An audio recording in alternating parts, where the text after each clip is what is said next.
இன்னைக்கு காலையில பிரேக்ஃபாஸ்ட்டுக்கு ஃப்ரூட்ஸ வச்சு ஃபினிஷ் பண்ணிக்கிட்டோம் 2 பேருக்குமே. அதுக்கப்புறம் லஞ்ச் வந்து ரொம்ப மாசமா இந்த பொட்டேட்டோ ஃப்ரைலாம் செய்யவே இல்ல அப்படின்னு சொல்லிட்டு, பொட்டேட்டோ ஃப்ரை பண்ணலாம் அப்படின்னு சொல்லிட்டு பண்ணேன். பட் இது வந்து எத்தன விசில் குக்கர்ல வைக்கணுங்கிறதே சுத்தமா மறந்தே போச்சு.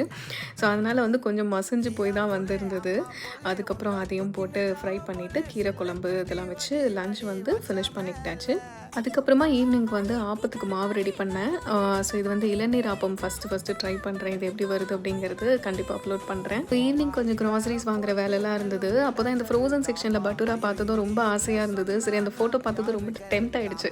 சரி இன்னைக்கு வந்து டக்குன்னு வீட்டுக்கு போயிட்டு இதையும் ஒரு எக் கிரேவி மட்டும் பண்ணிக்கலாம். இதை வச்சு டின்னர் இன்னைக்கு ஃபினிஷ் பண்ணிக்கலாம் அப்படின்னு சொல்லி ஒரு ஆசையா தான் வாங்கிட்டே வந்தேன். கடைசியில பார்த்தா எக் கிரேவி செமையா வந்துச்சு. அதனால மட்டும் தான் டின்னர் செய்யலாச்சு. அந்த பட்டூரா வந்து சுத்தமா கலரே இல்ல. ரொம்ப ஒரு மாதிரி அத ஃப்ரை பண்ணியிருக்காங்களா இல்லையா என்னன்னே எனக்கு கண்டே பிடிக்க முடியல கடைசி வரைக்கும். செம மொக்கையா ஒரு டின்னரை வந்து சாப்பிட்டு முடிச்சோம்.